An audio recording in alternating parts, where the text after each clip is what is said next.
Next from St. Louis, we talk one-on-one with former U.S. Senator Alan Dixon, who was for decades the leading Democratic vote-getter in Illinois elections. We talk with him about his new memoir, The Gentleman from Illinois, which recounts the many issues and colorful characters he dealt with in his 43 years in elective office. We begin, however, by getting his thoughts on the Syrian crisis and the power politics involved when taking a tough vote on an unpopular issue. This runs about 40 minutes. Senator Alan Dixon, thank you for joining us again on the Illinois Channel. Glad to do it. You had just put out a book called The Gentleman from Illinois, and as fans of C-SPAN and watching the Senate will know that when a senator is called upon to speak on the floor, they'll say, sometimes say the senator from Illinois or the gentleman from Illinois. And so you take the fans of C-SPAN and watching the Senate will know that when a senator is called upon to speak on the floor, they'll say, sometimes say the senator from Illinois or the gentleman from Illinois. And so you take that title. What was the purpose for you of writing the book? What would you want the readers to take away from this? Well, first of all, the purpose in writing the book was my wife and children kept on urging me to do so. And after I sort of retired from the practice of law, about 4 years ago, I began to do it from time to time. And I ultimately concluded it, believe it or not, about a year ago. And it was printed by Southern Illinois University Press. And I think it's an interesting story. It's the story of my life, the 43 years in public service. And it tells a lot of things that folks don't know about. Kind of strange events in some cases. Some that are, you know, in the context of their time, rather unusual. And so the whole story is basically just a story of how one functions in a big state like Illinois, which is frankly pretty much a state of fairly rigid political views by the two different political parties, in my case the Democratic Party, of course. And you see on the cover of this one me making a speech to the 50 Ward committeemen while Richard J. Daley kind of sits there kind of stroking his jaw. So it's a book that I think is one that will find considerable support by virtue of the fact that it educates people to a great many things that happen in Illinois politics. You know, you mentioned Mayor Daley, and I want to talk about a bit about him and some of the other stories. Obviously, we're not going to cover every story that's in the book, but I want to start, first of all, looking more forward. This is not merely a retrospective. I mean, you give some of your philosophies. And one of the things that you mention near the end of the book, it caught my eye. You wrote that moving from government to the American citizens themselves, I cannot overemphasize the need for people to become more involved in public affairs. What do you think when we look at what's going on in the country, and we have the elections, and so many times we see small fraction of the people that could vote voting? Well, I think this. I think you and I are talking right now in a period of time when the American people are very, very, very aroused.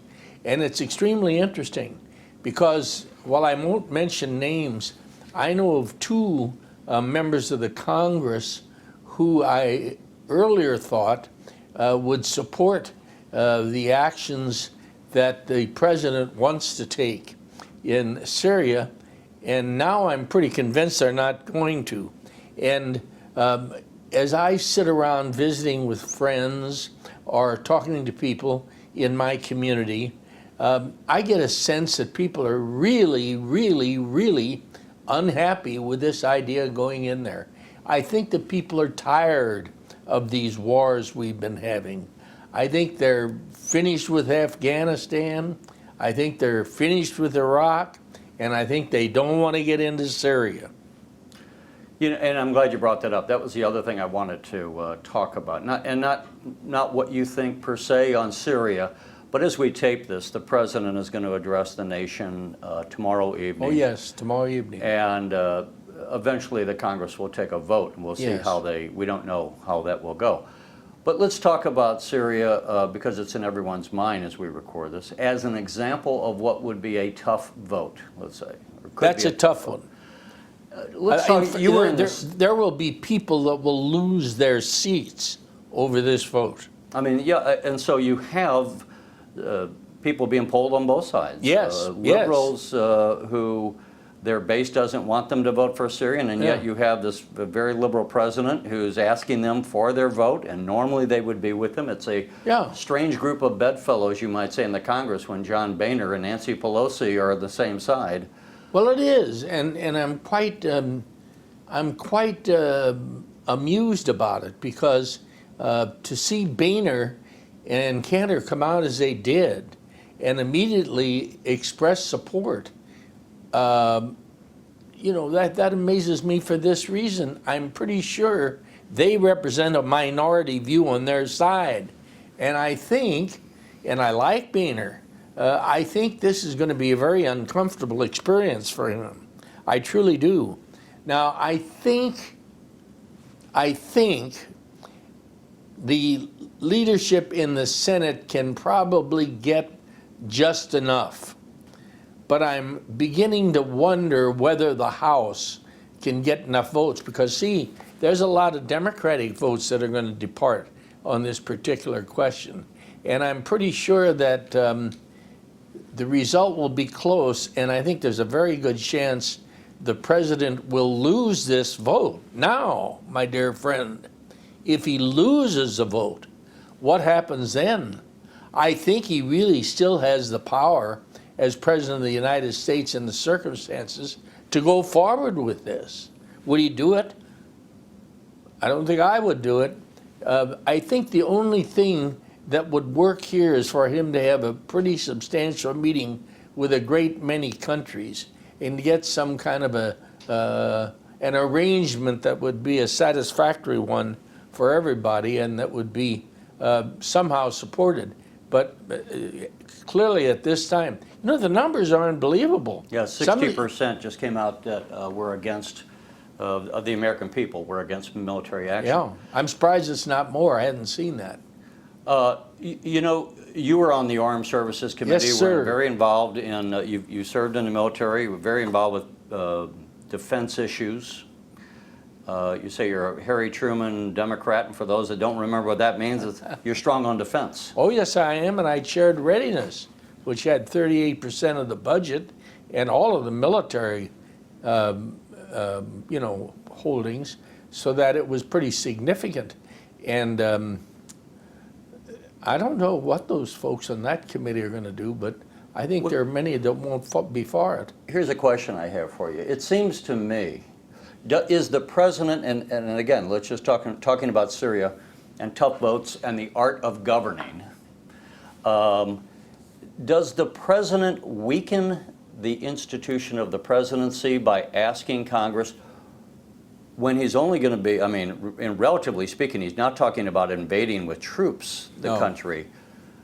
President Reagan ordered the bombing of Libya back around '86. President Clinton sent in cruise missiles. They didn't ask for congressional support. They had the authority. President Nixon, the bombing of Hanoi in December of '72. Again, they did it as commander-in-chief. Oh, sure. Here the president, in a retrospective way, or anyway, is taking a relatively minor military action according to what he's saying, and yet asking Congress. Does he weaken the presidency? Because if he does not get the vote, will that set a precedent that for any other president going forward, he would be expected to ask Congress every time he wants to take any military action, even if it's relatively minor? Well, it's certainly something that would come up in the debates in the future. But I think there'll be police actions in the future without the approval of Congress from time to time. It's just a natural thing in a country our size, with our strength in the world, that those things will occur. But, you know, I think how do I characterize this? I don't think anybody comes out well in this whole debate. And when I say that, I mean either the Congress or the president himself. It's kind of a mess, and it will be very interesting to see what occurs hereafter, because there's so many things that build into this. As an example, the economy is in very, very bad shape, and there's considerable support for modifying what's commonly known as, Obama's health care. The Obamacare, the Affordable Health Care Act. And I think unless there's some changes in that are acceptable to both sides, that could be a problem. And then clearly, the budget is not yet agreed upon, and there are a whole lot of unexpected things going to happen in the next several months. When you are a member of Congress and you have a vote, as members of Congress will have to take on Syria, and let's face it, there's going to be a lot of votes no one particularly cares about. They're perfunctory things. But occasionally there will be a vote that captures the public's attention, and they're all paying attention on Syria. When you're a member of Congress, when you're an elected official, whether in Congress or the Illinois State House, talk to us about how do you approach that as an elected person? Where is your responsibility? Do you listen to the people when we say the polls are 60% against? If you think personally that we really should take action to enforce the prohibition against using chemical weapons, as an example, what would you advise if a person who is an elected official, either in the Illinois State's legislature on some tough issue or in the Congress, said, how should I approach this, Senator? What would you say? Well, I would say, listen to the people, obviously, weigh that, but then exercise your own honest judgment, because if you're going to be there any period of time and you're going to be called upon every now and then for important issues, you ought to follow your conscience pretty much, I believe. And so I think here there will be some people that will surprise their constituency by their votes. On the other hand, I do think some will be influenced by what they're hearing from the folks back home. You know, the other thing is you write in your book, and I want to get to some of the great stories that you have, but just talking still on some issues that you dealt with and remain with us, or even more so. Not only were you, say, strong on the fence, but you were also, I would say, a person who believes in paying his bills and fiscal prudence. Amen. And you write, as everyone knows, about both in Illinois, the massive spending that we have, the massive deficits, and at the federal level, the continuing trillion-dollar deficits and growth we're going to have coming up in October, another debate over raising the debt ceiling. What do you think as far as the threat that faces the country going forward relative to the amount of debt that we're Well, I think that going forward, we're in a considerable amount of trouble, and we're going to have to find some way to begin to work towards a balanced budget once again. And when you look around the country, most of the states, believe it or not, do have balanced budgets. Now, Illinois does not have a balanced budget.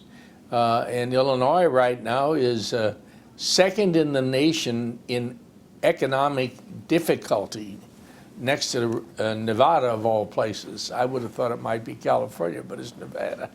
And, something has to be done about that. When I was a young man in the legislature, the original Adlai Stevenson was governor. He later ran twice, of course, for president of the United States. And in those days, we had biennial sessions. And for 2 years, our bill was $1.5 billion for the whole state. And now it's 100 times that. And, it's just, one can't do that. And for instance, let's take this case of the pensions. It's a very serious matter. You know, when I was there, even then, the question of whether the pension funds were actuarially sound was an important consideration. And between you and me, most of the time they were not actuarially sound, even in those days. Although a case could be made you could balance the budget under the circumstances. But something's got to be done. I think what needs to be done is that we're going to have to use a kind of a grandfather approach, as we sometimes did in the Congress. And that is, for the future, we're going to have to cut back on some of these pension things and reduce the amount involved in the pensions so that we can balance the budget. I think you can't do anything about what's already been done, what's been achieved, what people are receiving now. But I think you ought to be able to do something for the future to work towards a balanced budget. And I want to talk, we talk both the pensions, everyone knows the state of Illinois has its pensions problems, but going forward, right now, the federal budget, the Defense Department makes up about 19%, and the part that we call discretionary, which is education, transportation, the EPA, is only about 20% of the budget. So the vast majority of the spending is what we call the entitlement programs, Social Security, Medicare, Medicaid. Senator Danforth, who's a member of the law firm with which you work, sat on a commission back in 1995, the Kerry Danforth Commission on Entitlement Reform. And yet here we are, nothing's been done. And the programs are about to explode as the baby boomers retire. Yes. It gets to the nature of democracy, and is democracy going to work, or will future historians say they went off the rails because they couldn't manage their own finances? Well, I think in the end it has to work. I think in the end we have to do whatever's necessary to achieve a result that's satisfactory. But a lot of large states in this country function well, have a good economic life for their citizens, balance their budgets. You know, Texas is an example. I'm not just picking Texas because it's a big state, but it clearly, I have a grandson that's in the service that's stationed in Dallas. He's a graduate of Annapolis. And when you observe how they live down there, they live fine. And it clearly is a state where there's an effort made to run things correctly. Let's go back to some of the amazing list of people that you've known and met over the years, and I want to get to some of the Illinois people, but just before we leave some of the discussion at the federal level, you've had a chance to meet a number of presidents. Yes. Some you probably got to know reasonably well. Who are some of the presidents that stand out in your mind? Well, of course, I knew Ronald Reagan and George H.W. Bush the best because I served my 12 years while those two gentlemen served as President of the United States. So obviously, I knew them the best. But I knew several others and generally felt that by and large, they were satisfactory in what they did.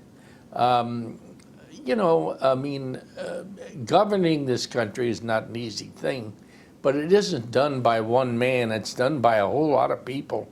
And I think in general, the leadership over the years has been pretty satisfactory.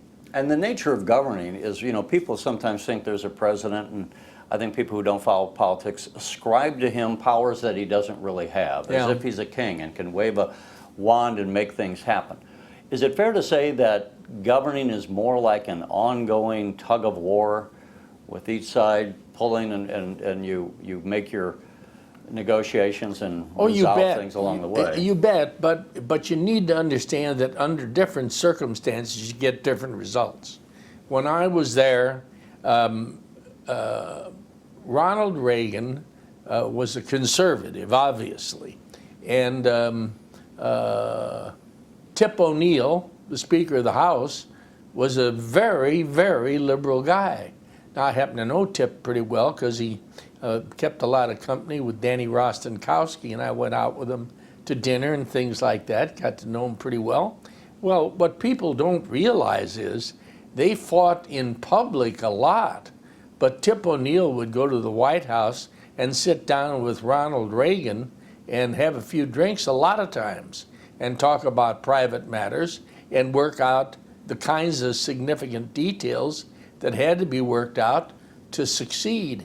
And there was a different sort of a governmental relationship between the executive and the legislative branch in those days. And then besides that, there was a kind of a different relationship between legislators, congressmen, senators, because people were all willing to discuss matters. You know, I used to, I tell in my book here about how Bob Dole came to me one day and said, I found out that you're a great friend of Danny Rostenkowski's. Well, Bob was head of the Finance Committee in the Senate, and Danny was head of Ways and Means in the House. And I said, well, of course I am. Yeah, he said, people said they see you at gardens all the time with Tip and Danny Roste. And he said, I need a favor. I said, what is it? Well, he said, I've got something I've got to have in this bill, and he won't put it in there. And I wonder if you'd go over and see him and see if we could work out an arrangement where he'd put it in there, even if it needs some adjustment, and then put in something for himself that I can give him. Well, I said, I'll try. So I go over and I knock on Danny's door. He is on the telephone with a guy tearing him out for some reason or another, arguing with him. But in any event, when he's finished, he said, well, what are you doing here now? I said, well, Bob Dole sent me. He said, I thought he'd finally send you over here to ask for something. What do you want? And I just showed him a piece of paper. And he looked at it and he said, well, I already told him I won't do that. And I said, well, he says if you'd do it, maybe change it a little, he'd do something for you. He said, well, let me think a minute. Okay, let's do this. And he did something. Well, I took it back. It worked out fine.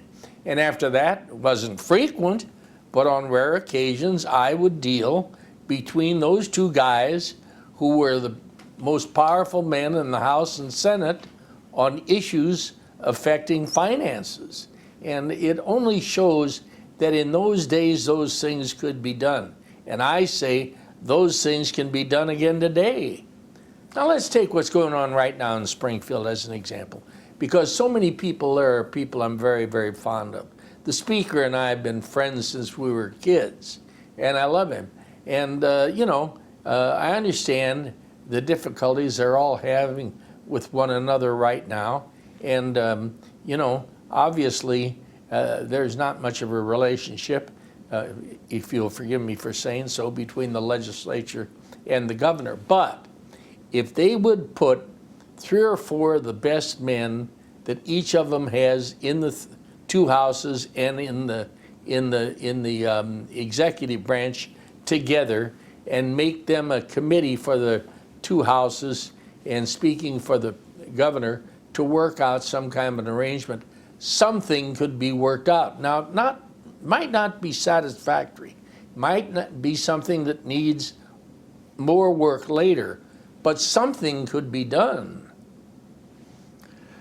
I'm glad you brought up Mike Madigan, because I was going to ask about that. Certainly he is an historical figure in Illinois politics. Even though he's still sitting here, there will never be, I tell people, another Mike Madigan, I don't think, who's been on the political stage for as long as he had, was a member of the 1970 Constitution, and for basically the last, 28 years or something like that, except for 2 years, has been Speaker, I think the longest serving Speaker in U.S. history, I believe. What kind of a guy is Mike? And yet he remains an enigma. But he's a great guy, and he's a bright guy, and he's the kind of man that you can do business with. I say that in an absolutely, reasonable way. No, he's a good man, and these matters can be worked out. If there were efforts being made all the time, something could be done. Let's get to some of the personalities that also, speaking of other historical figures, one of them obviously the first Mayor Daley. Oh boy. And it brings up two things, not only about Mayor Daley, but also how things were done and to what extent Chicago has ruled the roost of Illinois politics for a long time.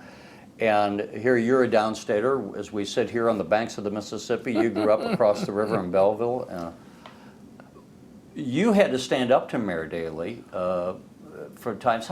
Let's talk about power politics a bit, and how did you utilize the game of power politics and knowing when to stand up and not to back down to advance your own career and your own principles? Well, in the first place, Richard J. Daley ran it. I mean, don't ever make any mistake by thinking there were some committees or something that gathered together. He in the end decided, he in the end made the tickets, and he in the end decided what he wanted. And as an example, let's talk about tickets. The time that I finally got to run for Secretary of State was the time that I ran for governor when he was for Michael Hallett, and he finally gave me Secretary of State to get me off the ticket for governor so that they could, you know, balance the ticket correctly. On other occasions, let me give you an example. When they, and incidentally, I fought vigorously against the Illinois income tax. I was against it. I'm against it to this day. But when the Illinois income tax passed the Illinois State Senate, one of the considerations was you couldn't pass it just with Republican votes. They had a majority, but you couldn't get a majority. They needed Democrats, and they needed mostly Chicago Democrats because downstaters like me weren't going to give them a vote. And so what they did, of course, was work out an arrangement, which you'll see in this book. It's even broken down by the various types of commitments that were made. And what happened was a percentage of it went to Chicago. An increase in the gasoline tax went to Chicago. Increase in the liquor taxes went to Chicago. You get to pick. When it was all over with, Chicago had done very well. And then another time, when I was in leadership, Art McGloon and Jack Toohey, the leaders in the two houses, and Alan Dixon, the assistant leader in the Senate, were in the office with Governor Otto Kerner, and we were meeting with Richard J. Daley. This is in the book as well. And as we're talking about things and what he needed from the legislature, and we were in a minority in the Senate. We had a majority in the House, but a majority in the Senate. All of a sudden, there's a call, and Otto Kerner picks up his phone. He said, "Didn't I tell you not to bother me? I'm here with the leaders and with Richard J. Daley." Oh. Hands it to Richard J. Daley. "It's the president." Well, Lyndon Johnson. We talked for about 15 minutes. And when he got finished, well then, Mayor Daley said, "Well, he gave me everything I wanted. It's really fine. Whatever else you can do here will be good. I appreciate it." And he left. And, you know, there aren't many copies of Richard J. Daley. He was one of a kind. And, you know, I had my differences with him, but I kind of flatter myself by knowing that the one time I knew I could win if I pressed my case, I pressed my case and won. One of the newspaper reporters of that era said, you know, that I looked at Daley and he winked or something like that. Well, that isn't true. Thanks for the compliment, but he never winked. What accounts for, you know, we look at a guy like Daley and others, you can pick the names over the years, and we have certain people say we shouldn't have someone that strong. People say that now about Mike Madigan. Do the reformers and the reforms, have they helped government or have they muddied government? Is it good to have someone like a Richard J. Daley who's that strong and powerful, or do they serve as more a cork in the bottle that kind of everything backs up behind them? Well, no, I think powerful leaders are very important. And I think in the major cities of the country and the major states, the only way you can function is with powerful leadership. But on the other hand, they have to be reasonable. They have to be honorable, and they have to know what is appropriate in the circumstances. But you can't ignore a problem and not try to solve it. It won't go away. Problems don't go away. If you don't feel well, go see the doctor, you know. And that's true of government as well. You know, another person, a lot of people don't know this individual's name anymore, but Senator Arrington, who... Oh, W. Russell Arrington, my gosh. I fought with him on the floor of the Illinois State Senate every day, and occasionally had a drink with him at night. And he was a very powerful man, and he passed, it was his support for the state income tax and working a deal with the governor and the mayor of Chicago that ultimately caused it to pass. The funny thing is, it went over to the House, and by that time we'd worked out the deal so that enough Democrats in the House helped the Republicans to pass it there. And Ralph Smith was a speaker at that time, a fellow who was not a man who'd been well known or anything of that sort. And he became a United States Senator shortly after when Dirksen died, and of course made a terrible race against Adlai Stevenson. Later on, I was on that ticket and ran last of the three of us on the ticket and just barely won. So I know when it's close, and I know when you win by a lot. Another person that you wrote about, some of the colorful people, you have Clyde Choate. Oh. What kind of a guy was he, and relate some of the stories? I don't want to tell the stories that I mean, you can tell the stories you tell in the book, but I'd like a colorful to tell, figure, would you say? He was, and just a very handsome man, a very strong man. He killed 40-some Germans and received the Congressional Medal of Honor. And after I had been defeated, and I was here, right here at Bryan Cave, I did major work for some of the automobile companies. And I had to go over to Nashville, Illinois, and I'm pointing this way, which is east, across the Mississippi River towards Nashville. And I went there, and I walked in, and sat down and ordered my breakfast, and just then this guy in these old overalls turned around and he looked at me, he said, "Oh my God, Senator," he says, "those dirty bastards that defeated you, I cried when they defeated you. That was a mistake. You were a great senator." And he went on that vein. And I said, "Well, Clyde, it's so wonderful to see you." I said, "In the Senate, I heard that you'd had a very serious lung cancer and that you had the, lung removed." "Oh," he said, "that was nothing." He said, "That was nothing." And I thought, well, maybe that's the way he feels. And just then he said, "Well, I got to take this client of mine," and he gave me a wink because he was a kind of an inside man.